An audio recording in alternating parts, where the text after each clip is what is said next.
Guys, Darren here from Creative Coatings.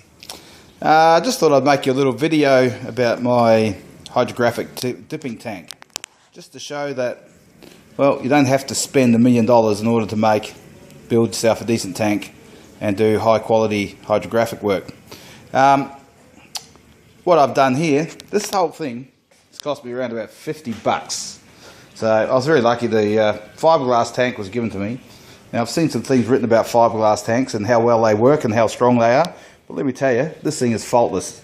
And I actually think it's better than stainless steel because it retains heat. If you touch a stainless steel tank, it's very, very cold and it costs a fortune to keep the things heated up. And I just simply don't have these issues with this tank. Now, this is about 1.5 meters long. I could use a larger tank, but here's a little sneak peek. I have this bathtub here. If I get something really big, I fill it up with water, I dip that item, and I come back here. 99% of my stuff will fit inside this tank, and that's what I use to do 99% of the work I do around here. Anyway, what I've done. Oops. On the other side of this wall, we've got a tub with a hot water service, and it's just this is just hooked up to the hot water. I got a couple of leaks here I got to fix, but that's nothing major. I'll get to that. This is all very new and a bit of a prototype. So what I've done is I've got some ordinary garden irrigation material.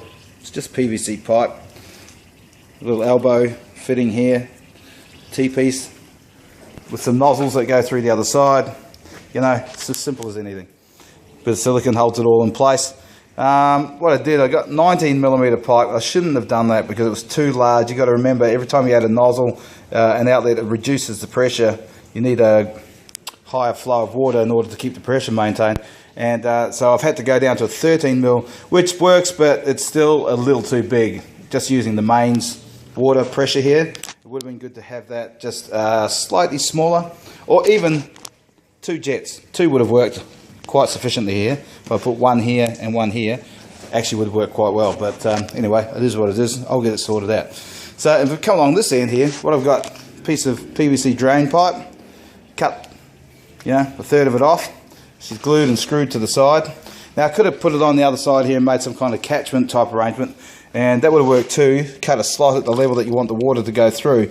The problem is I didn't want to weaken the structure of the fiberglass, so I just decided to put it in here. The downside of this is it robs a little bit of your dipping space. You know, you'll lose 4 inches, but hey, I can live with that. So what happens is, turn the jets on, water flows over this dam here, and it siphons out through this drain, which goes along under my door, and on the other side of the door there is actually a drain.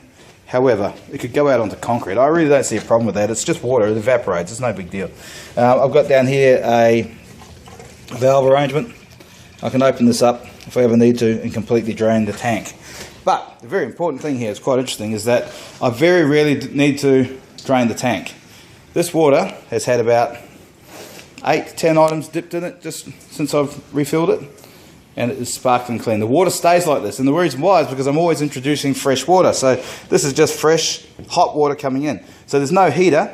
When I come in the morning, I want to start working, I drop the water level down to, you know, drop it down about 6 or 8 inches, turn the hot water on and top it back up, and it comes up and it's sitting at, look at that, a perfect 30 degrees Celsius. I don't know, you American people, you like Fahrenheit, don't you? I don't understand that, hang on. There you go, 87.3 degrees Fahrenheit.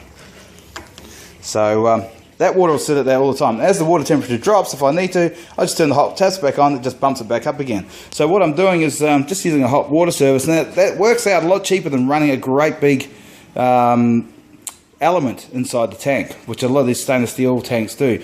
I mean, I know guys are using them and then they're disconnecting that power because it's just too expensive to operate the thing, keep it running and keep it warm the whole time. I heat it up when I need it by simply adding a few litres of hot water.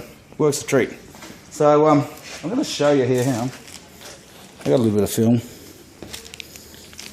We'll just put that on the water. I'll give you a rough idea how it works. So this is just an offcut of crap. I'll just activate this and then I'll turn the thing on to show you how it works. Okay, so back up. Had this little piece of film here It's been on the water hydrating for roughly 60 seconds. I'm just going to activate it. My own activator too, by the way. Once you figure out how cheap I do this, I'll show you how to make activator for around 12 bucks a litre. You'll love that too. So that film's been activated. I do have a dam here I use, but you know, this is just for the purposes of this exercise. I want to get rid of it. Come over here, turn my tap on. Away she goes.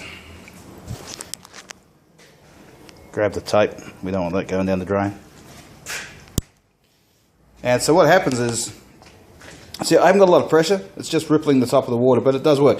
Now, if I block one of these holes here, it really increases a fair bit. So I'm going to look at this. Maybe go for a smaller size. And eventually it just washes over here into little catchment tank. And it drains away, and see you later down the tank. So here I am. Turn around, I've got crystal clean water. You could probably drink that if you like hot water. And my temperature is being maintained at 30.6 degrees. Now I can work like this all day, and this water stays looking like this. So 50 bucks. No pump, no heater, no nothing. A few simple little pieces. And I'll tell you what, if you get it real big, don't really something really big, you get a lot of water, stuff on the water. It's simply a matter of just pushing it over the dam anyway, and it's job done. So maybe I'll give you guys a few ideas. Might be able to make that work for you. The one thing I am going to do is, rather than use a normal hot water service, I'm going to get a instant hot water system mounted on the wall there. You know, one of those gas powered things or electric powered things, when you turn it on you get hot water immediately. Very, very cheap to run, and you'll never ever run out of hot water. Yeah, look, it works. It works great, and it didn't cost me $10,000. I'm going to build a bigger one. I need a slightly bigger tank. I'm going to build a bigger one, and I'll fine tune all of this, and we'll get the nozzle sizes worked out, and all that kind of thing. But you know, I hope you liked it. I will come back, and here's a couple of my finished items. You know, it works. I get a good result. But I'll come back and do another video on maybe on how to make activator for $12 a litre. Yeah, that's right. That's what I said, 12 bucks. Okay, cheers guys. See ya.